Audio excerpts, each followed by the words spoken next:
Salve, salve nação! Professor Fernando Cardoso de volta para o nosso curso IDECAM e hoje eu vou trabalhar com vocês dois conteúdos teóricos que estão no edital de vocês. Quando você abre o edital, lá na parte do raciocínio lógico, bem no início, o IDECAM coloca lá princípio da regressão. E mais embaixo, bem no meio, calendários. E olha só, são dois assuntos muito importantes e bem intensos na banca IDECAM, principalmente o princípio de regressão. Poucas bancas trabalham esse princípio nos editais de seus concursos, mas quando você trabalha IDECAM, você já sabe que pode estar lá. Uma outra observação que eu quero fazer para vocês é que logo após o princípio da regressão ou da inversão, que o IDECAM fala, ele vem com lógica argumentativa dedutiva. A lógica argumentativa dedutiva, só a título de informação para vocês, ela é um assunto que envolve conhecimentos de matemática básica. A lógica dedutiva e a lógica argumentativa, o nome já diz, argumentativo, dedutivo. É algo que você conclui quando você faz uma leitura. Associando essa ideia, os problemas de lógica argumentativa e dedutiva do IDECAM, nós já estamos fazendo durante todo o curso. São questões que envolvem aritmética, sistema de numeração, operações matemáticas, teoria de conjuntos, porque todas elas giram em torno de um texto de questão, onde o concurseiro precisa ter uma boa leitura e fazer a ponte da interpretação para a realização do cálculo. O que geralmente o IDECAM te dá são condições para que você possa minimizar o uso de cálculos. Aqui a gente não vai trabalhar aqueles cálculos esdrúxulos grandes que nós aprendemos na escola. Mas hoje, o que você percebe é que nas questões de concurso público, você precisa estar antenado com uma boa leitura de questão para fazer uma dedução mais rápida. Como, por exemplo, trabalhar as alternativas das questões e testá-las para chegar no resultado. Atribuir valores numa situação que eu não dou valor para você. Então a lógica dedutiva e argumentativa ela está muito voltada para essa parte. Problematização. Problemas que você precisa fazer leituras e deduzir. É tanto que a lógica argumentativa é sequência lógica. As sequências são totalmente dedutivas, porque tem padrões de informação. Então, essa parte do edital, a gente vai trabalhar na nossa 11ª aula com questões, fazendo uma revisão geral de todo o nosso conteúdo. Ficou claro? Beleza? Então, bora ser feliz. Vem pra cá, vem comigo.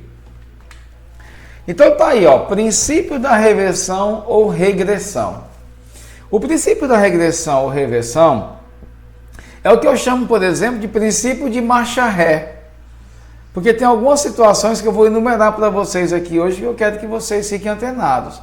Mas preste atenção no que eu disse aí. É muito simples. É apenas um método para resolver alguns problemas do primeiro grau. Ou seja, problemas que recaem em forma de equações. Mais especificamente, são problemas que podem ser resolvidos de trás para frente.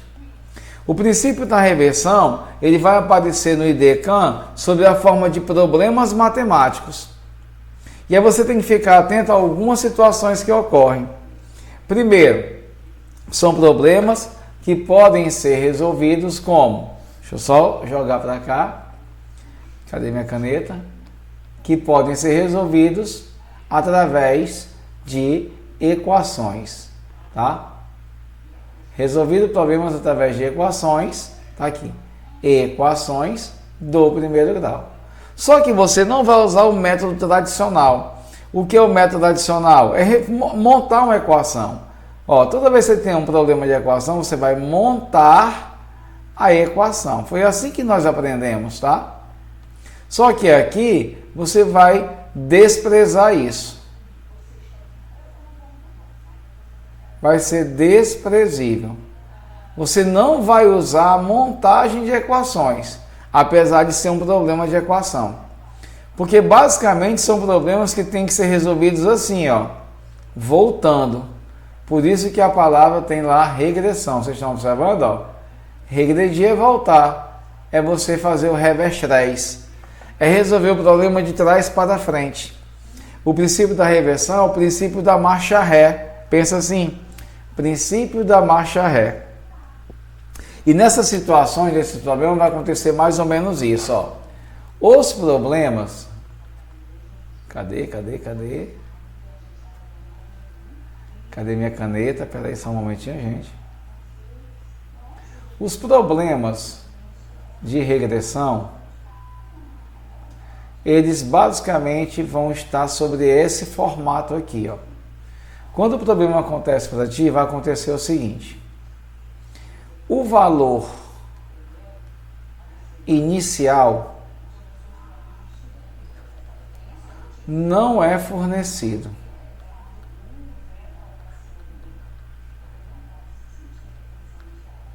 Nunca ele te dá o valor inicial. O que será fornecido no problema? O que será fornecido no problema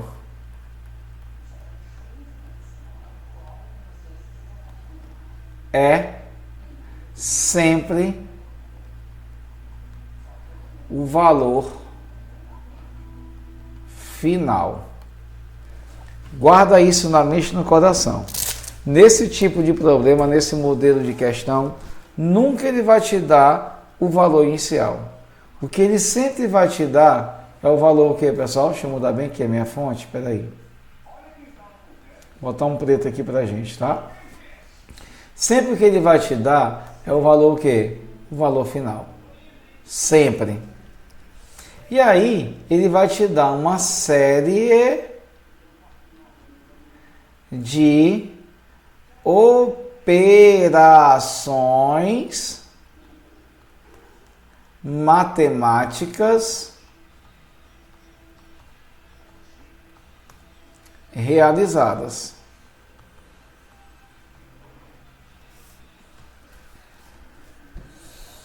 E eu preciso entender que quando eu te dou o valor final e a questão te pede o valor inicial, tu vai fazer o quê? A volta das operações.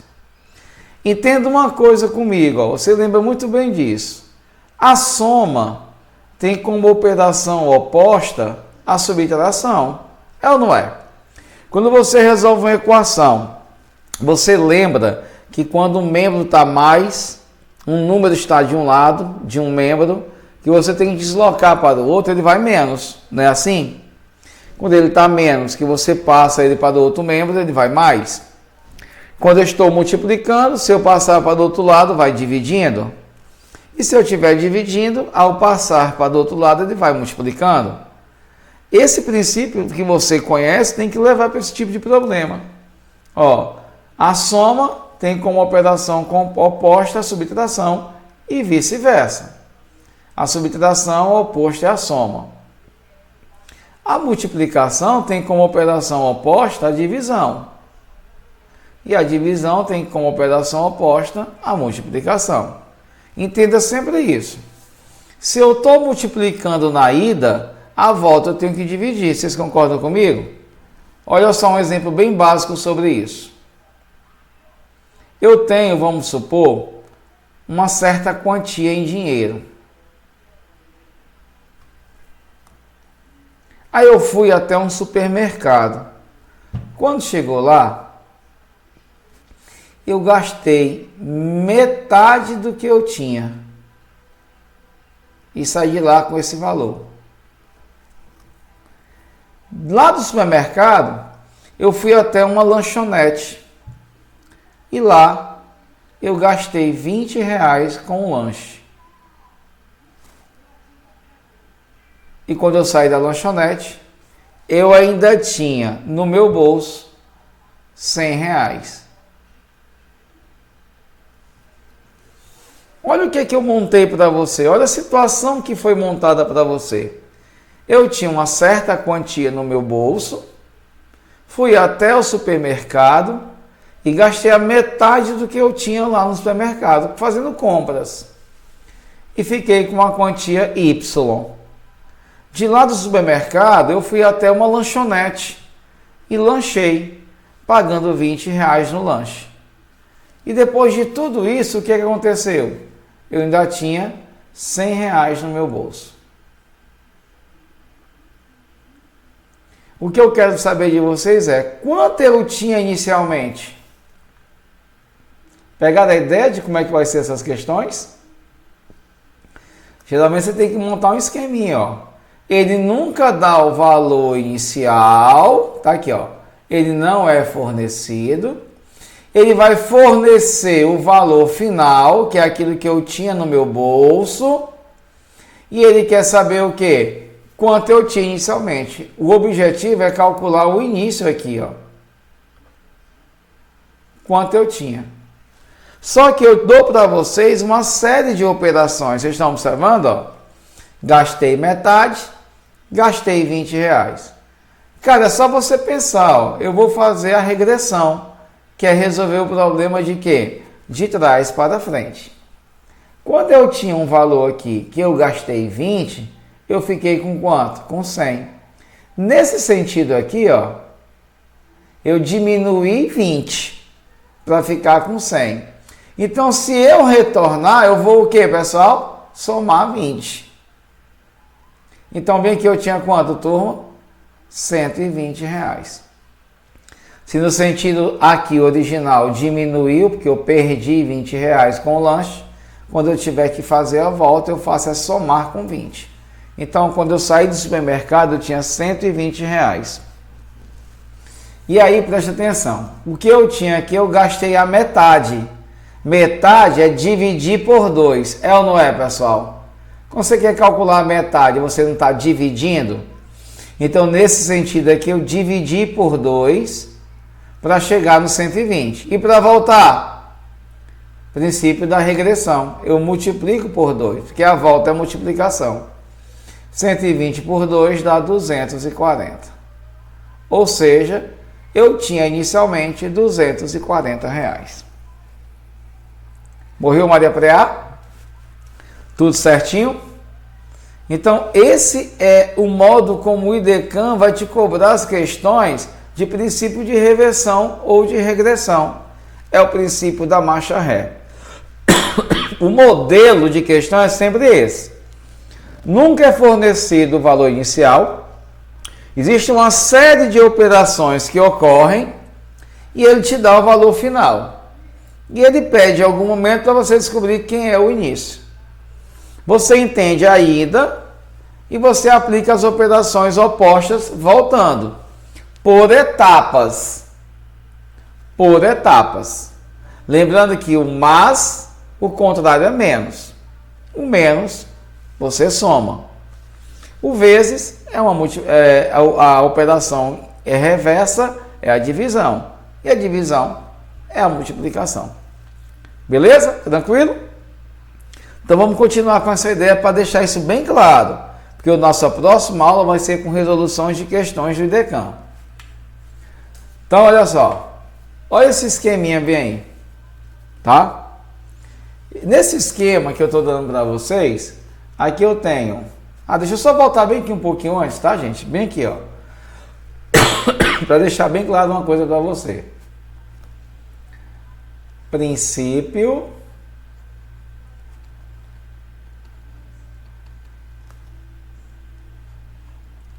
da marcha ré.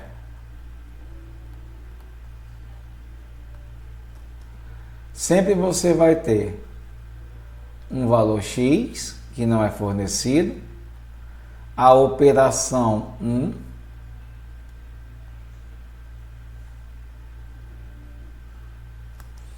a operação 2,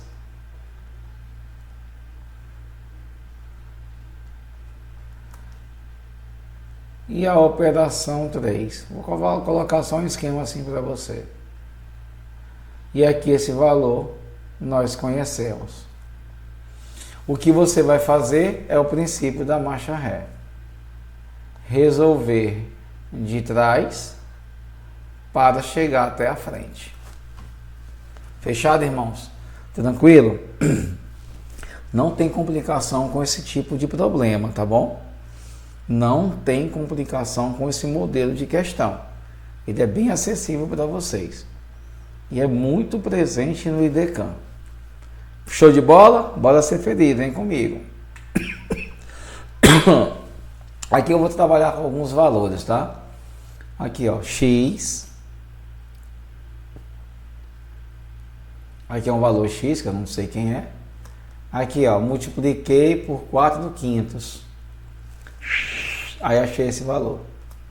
Diminui 3. Vou botar aqui 27, tá bom? Vou botar 27 não, vou botar um outro valor aqui. Vou apagar.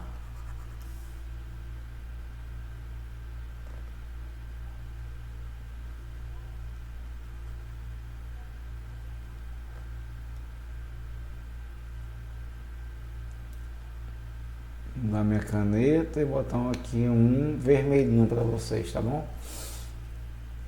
Bora botar aqui 47, não, botar 57, tá bom? Ó, o valor inicial nós não sabemos quem é, é x. Aí depois multipliquei por 4/5. Vamos supor aqui que aqui seja um valor, eu usei 4/5 e depois gastei R$3. E cheguei no 57. Olha para cá o esquema desse ponto para esse. Daqui desse ponto até chegar aqui, eu diminuí 3 unidades. Não foi assim? E cheguei no 57. Então, eu vou fazer o que? A volta. O sentido contrário, já que nesse sentido diminui 3, a volta faz é aumentar 3.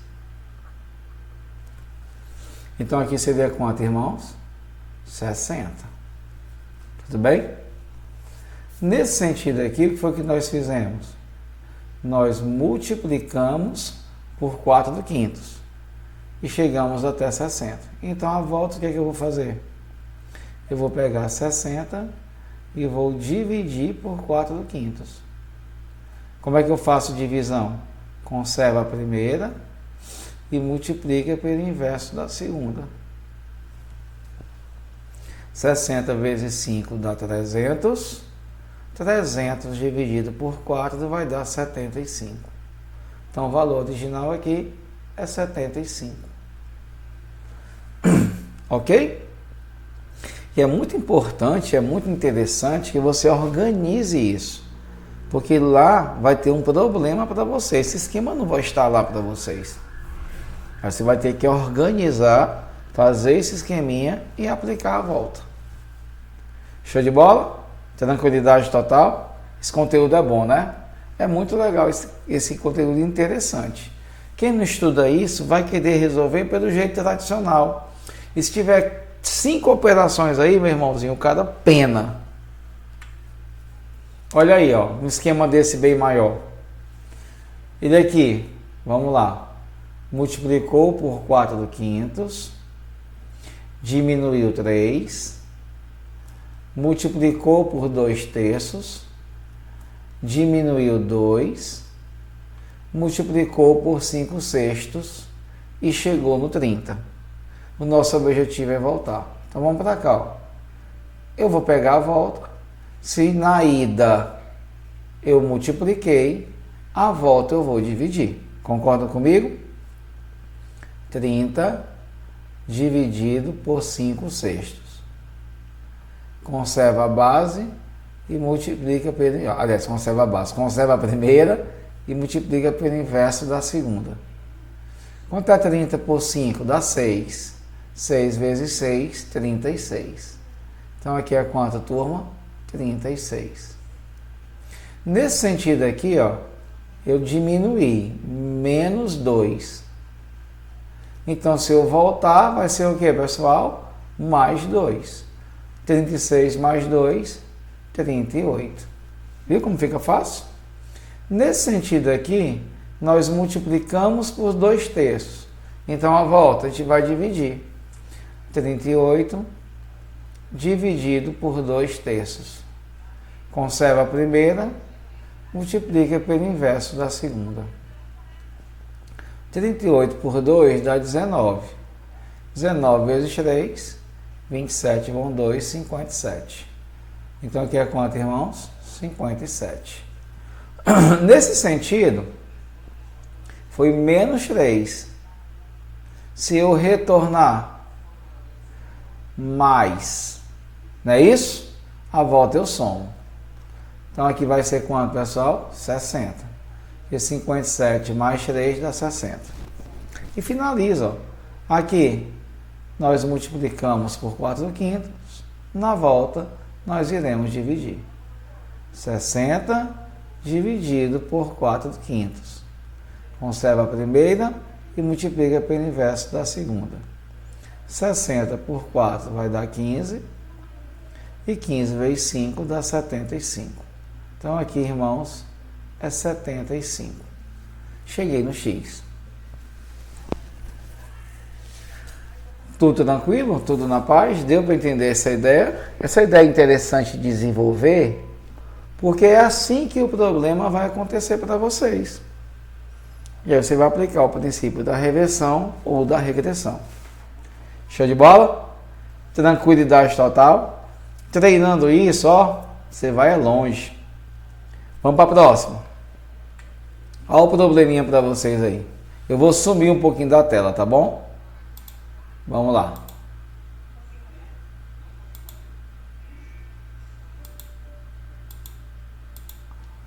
Não dá nem para eu sumir, mas vamos lá. A gente lê, no próximo tem um problema lá menor.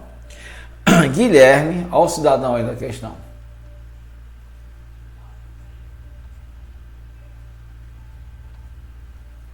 Cadê minha caneta? Guilherme tem uma certa quantia. Preste atenção no que eu disse para você lá. Ó. Ele não me dá a quantia inicial. Ele tem uma certa quantia. Foi ao shopping e ao entrar na primeira loja, gastou a metade da quantia que ele tinha. Depois, foi à praça de alimentação e gastou R$20. Continuou seu passeio e entrou em outra loja. Nessa segunda loja, Guilherme gastou a metade do dinheiro que tinha sobrado. Em seguida, ele foi ao boliche e gastou, o Guilherme que gasta, R$50. Logo após, Guilherme foi a outra loja e gastou metade do dinheiro que tinha sobrado. E finalmente, pagou R$8 de estacionamento. Nesse momento, ele percebeu que ainda tinha no bolso dele R$35. Quantos reais Guilherme levou para o shopping center? Só casando com a informação que eu dei lá atrás. No problema, ele não dá o valor inicial, dá uma série de operações e aí ele te dá o valor final. Você vai só montar o esquema e voltar. Vamos para lá? Vamos resolver? Olha aí. Eu não sei a quantia de Guilherme. Vou chamar de quê? De X. Qual foi a primeira coisa que o Guilherme fez? Gastou a metade do que tinha. Eu vou botar um quadradozinho aqui. Quando ele gasta metade, ele vai até a praça de alimentação e gasta R$20. Aí tem uma certa quantia na mão. Continuou seu passeio, entrou em outra loja e gastou metade do que ele tinha. Ficou com essa quantia. Depois, ele em seguida foi ao boliche e gastou R$50. Aí chegou aqui nesse ponto. Depois foi a outra loja e gastou metade do que ele tinha. Ficou com esse valor. E finalmente pagou R$8 de estacionamento. E viu que ele tinha quanto ainda no bolso lá, pessoal? R$35. Quanto o Guilherme tinha levado para o shopping center? Aí você vem, você já pegou a ideia, você já sabe a vibe da questão todinha. Você não vai errar uma questão dessa na prova de jeito nenhum. Você vai só aplicar o princípio da marcha ré. Volta. Se daqui para cá é menos, voltando é mais. 35 mais 8, 43. Show de bola? 43. Não é isso? 35 mais 8, 43. Se daqui para cá ele gastou a metade, na volta tu dobra. O dobro de 43, 86. Beleza? 86, gastou a metade, ficou 43. Se daqui para cá ele diminuiu 50, na volta ele aumenta 50. Tudo bem? Voltando vai aumentar. 8 com 5, 13, 136. Se daqui para cá ele gasta a metade, na volta eu dobro. 272. Se daqui para cá ele gastou 20, na volta eu aumento 20. 292, porque 272 mais 20 dá 292. Se daqui para cá ele gastou a metade, na volta é só dobrar. Dobra isso aí, dá quanto? 292 vezes 2. 2 vezes 2, 4. 2 vezes 9, 18, vai 1. 4 mais 1, 5. 584. Então ele chegou no shopping com 584 reais. Show de bola? Tranquilo? E aí? Você está assistindo essa aula a qualquer momento aí, não sei se de manhã, se é à tarde, se é à noite, na madrugada. Deu para entender? Responde aí, eu vou estar te ouvindo. Ok? Beleza? Na próxima aula, nós vamos trabalhar justamente modelos de questão do Decam que ele cobra nesse tipo de conteúdo. Mas a ideia é sempre essa, cara. Não tem para onde correr. Belezinha? Tranquilidade? Bora prosseguir nossa aula. Calendários. Lá no edital de vocês está bem especificado. Calendários. E quando o Decam trabalha com calendários, ele trabalha basicamente com o quê? Com os dias e meses do ano. Só que para você trabalhar calendários, existem algumas informações que você precisa observar na questão. Uma delas é quando o Decam trabalha com anos. Nós precisamos saber se aquele ano em questão, aquele que foi dado no problema, ele é ou não um ano bissexto. Mas por que, Fernando? Porque o ano bissexto consiste no ano de 366 dias. E por conta disso, irmãozinhos, o mês de fevereiro do ano bissexto, ele tem um dia a mais, 29. Pronto, esse ano que nós estamos vivendo agora, o ano 2024, ele é um ano bissexto. Abre o calendário de vocês aí. No calendário de vocês, o mês de fevereiro tem 29 dias. Tranquilo? Beleza? Então esse registro tem que ficar guardado. Quando o ano não é bissexto, o mês de fevereiro só tem 28 dias. E aí em calendários, perdão gente, eu vou colocar para vocês essa primeira observação aqui, ó. Cadê minha caneta? Vem para cá minha caneta, tá aqui. Ano bissexto. Ele tem 366 dias. E o mês de fevereiro, ele tem 29 dias. Não esquece disso, tá bom? O ano não bissexto, ele tem 365 dias. E nele, o mês de fevereiro só tem 28 dias. E aí eu vou fazer aquela perguntinha básica que eu sempre faço para os meus alunos. E como é que eu vou saber, como é que eu vou identificar se o ano em questão é ou não um ano bissexto? Simples. Olha só, pessoal. Todo ano bissexto Todo ano bissexto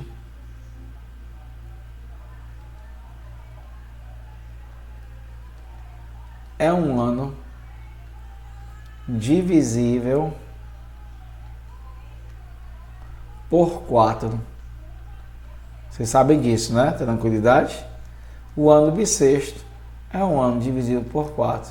E sempre ele é um ano par. Mas nem todo par é bissexto, tá bom? Ano ímpar, quando tiver na questão, você já sabe que não é bissexto. Ele é um ano par, mas tem que ser divisível por 4. Eu sempre costumo falar, a título até de curiosidade, e te ajuda muito, é que os anos bissextos são os anos de Olimpíadas.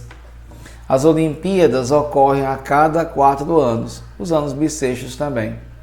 O ano que nós estamos agora, que é o ano de 2024, é o ano das Olimpíadas, vai ter Olimpíada esse ano. 2020 também teve Olimpíada, era ano de Olimpíada, não teve por conta da pandemia. 2016, 2012, 2008, 2004, 2000. Mas se você não lembrar e associar, basta você pegar o ano e dividir por 4. Ou então observa se ele é divisível por 4. Se eu colocar aqui o ano de 1996. 1996 é bissexto. Para você não perder muito tempo em divisão, basta olhar os 2 últimos algarismos. Pega 96 e divide por 4. Se der exato é porque esse cara é divisível por 4. 2 sobra 1. 4 não, 4, 16 sobra nada. Bom, se esses 2 últimos forem divisíveis por 4, todo o número também será divisível por 4. Então, nesse caso, 1996 é um ano bissexto. Tudo bem? Tranquilo? Então, guarda essa primeira ideia aí, porque eu vou ter que usar isso em algum momento das minhas questões. Hoje, tu está tendo aqui a oportunidade de destrinchar, de ouvir, de ver essas anotações e essas informações que são essenciais. Tá bom? Outra coisa também que o IDECAM explora muito bem são os extremos dos anos. E aí você vai entender que existe um modelo de questão do IDECAM que vai aplicar uma regrinha muito básica, que se você aprender, você anda com a questão. Eu vou lembrar aqui para vocês, que é o seguinte, preste atenção. Eu vou escrever um esquema aqui que é assim, ó.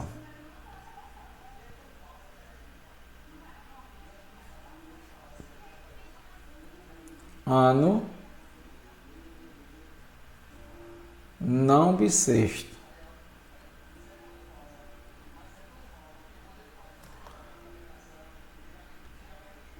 Ano bissexto. Esquece isso aqui nunca, tá, gente? Eu vou colocar aqui, ó. 1º de janeiro. E vou colocar o extremo. 31 de dezembro. Depois eu vou te explicar mais ou menos como é que o IDECAM vai utilizar isso. Meus amores, olha só.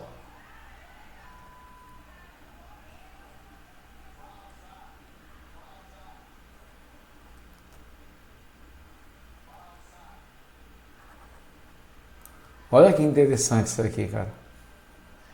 Isso aqui te ajuda muito a fazer questões. Olha o esquema que eu vou te dar aqui, que é o seguinte. Eu vou ver se eu mudo aqui, ó. A minha fonte. Cadê minha caneta?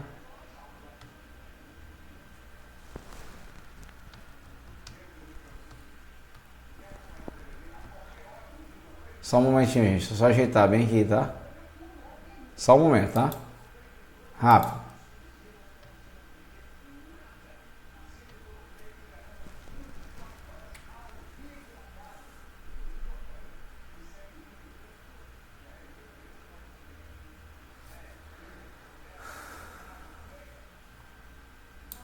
Voltei. Mexi aqui no negócio sem querer. Então vamos lá.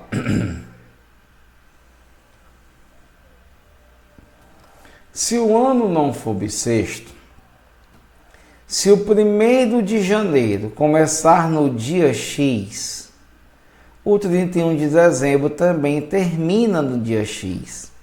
Vocês sabiam disso? Quando eu tenho um ano não bissexto, se o 1º de janeiro começa no dia X qualquer, o 31 de dezembro termina no mesmo dia do dia 1º de janeiro. Por exemplo, o ano de 2013. Se o ano de 2013 começou numa segunda, o último dia do ano também é segunda. Agora, se ele for bissexto e ele começar no dia X, o 31 de dezembro é X mais 1. É um dia a mais que o dia que começou o ano. O ano de 2024, por exemplo, 1º de janeiro, se for uma segunda-feira, o 31 de dezembro vai ser a terça. Pegaram a ideia? Tá tranquilo? Então o cara faz uma questão assim, ó. Ele solta uma dessa, ó.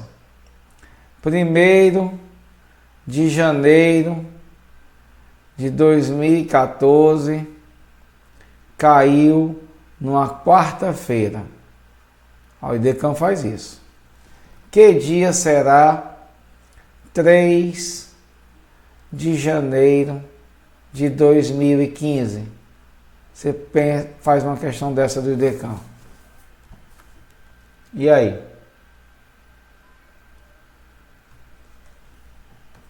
Deixa eu apagar aqui, que é para eu trazer mais para cá para vocês.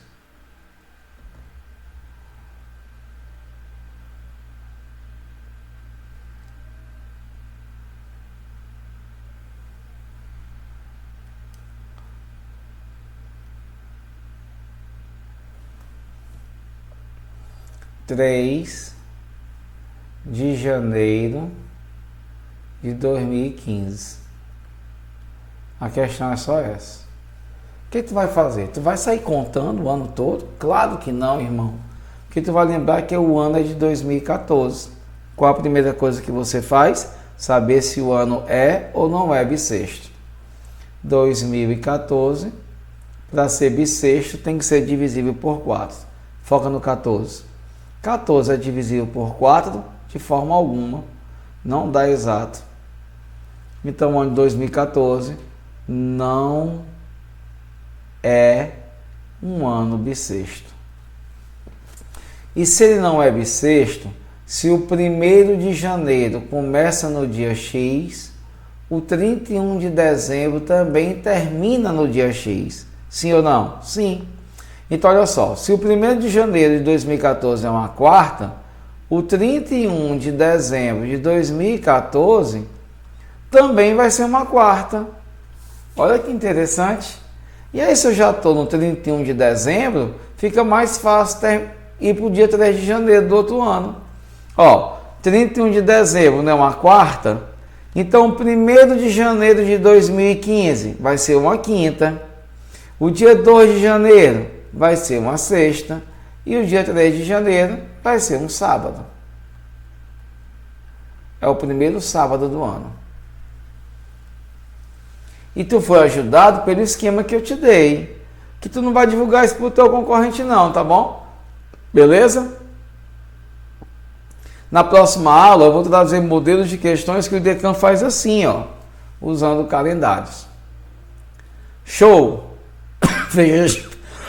Fechamos? Próximo. Outra coisa que você deve observar é quando o IDECAM faz questões dentro do próprio ano. E aí você vai usar a ideia de ciclos, tá? Os ciclos. Os ciclos semanais, que são de 7 dias. E aqui você precisa lembrar de quantos dias tem os meses do ano de cada mês do calendário. O mês de janeiro, o de fevereiro, o de março, abril, maio, junho, julho, agosto, setembro, outubro, novembro e dezembro. Qualquer dúvida, gente, é só olhar para a mão. Ó. A mão é o melhor remédio para você. A minha avó ensinava uma coisa, que essa parte de cima aqui, ó, esse altinho, são os meses com 31 dias. E o buraquinho aqui, a covinha, são os meses com 30. Só não faz essa ideia com o mês de janeiro, de fevereiro, tá bom? Mas, ó, vou tentar levantar meu braço pôde aqui, ó, por causa da cirurgia. Janeiro, 31. Fevereiro, que é a covinha, 28 ou 29, dependendo se é ano bissexto ou não. Março, 31. Abril, 30. Maio, 31. Junho, 30. Julho, que é o mês de férias, 31. Aí vem pra cá, ó. Agosto, 30. Setembro, 30. Agosto, 31. Setembro, 30. Outubro, 31. Novembro, 30. Dezembro, 31. Pronto, morreu Maria Preá. Certo? Isso aí não está nos livros de matemática, não. É vivência, dia a dia, né? Janeiro, 31 dias. Fevereiro, 29 ou 28, dependendo se o ano é ou não bissexto. Março, 31. Abril, 30. Maio, 31. Junho, 30. Julho e agosto, 31. Que é quando eu mudo a mãozinha, né? 30, 31, 30, 31. Tem que saber isso aí para aplicar isso aí dentro da questão. O cara chega para você e fala assim, ó. Ei, o 1º de janeiro de 2013 caiu justamente numa terça-feira. Que dia da semana será 19 de junho de 2013? Aí ele fica perguntando isso. Diferentemente da questão anterior, que eu saio de um ano para outro, aqui eu estou dentro do mesmo ano. E aí você olha aquela observação que eu fiz. O ano de 2013 é um ano bissexto ou não? Lembra que eu disse na aula aqui que todo ano ímpar nunca é bissexto. Todos os anos bissextos são pares. Beleza? Então aqui você tem um ano ímpar. E esse ano ímpar aqui, ó, ele não é bissexto. Só que o dia 1º começa na terça. Aí tu tem que observar o ciclo. Ó, se você está na terça, quarta, quinta, sexta, sábado, domingo, segunda, terça. Fechei o ciclo. De novo, começou aí na terça. Então você começa a contar da quarta. Quarta, quinta, sexta, sábado, domingo, segunda, terça. O ciclo sempre fecha na terça. A minha semana para essa questão é assim. E o próximo passo aqui, gente, é uma continha matemática básica. É saber quantos dias tem até chegar ao 19 de junho. E aí você vai lembrar de quê? Do calendário.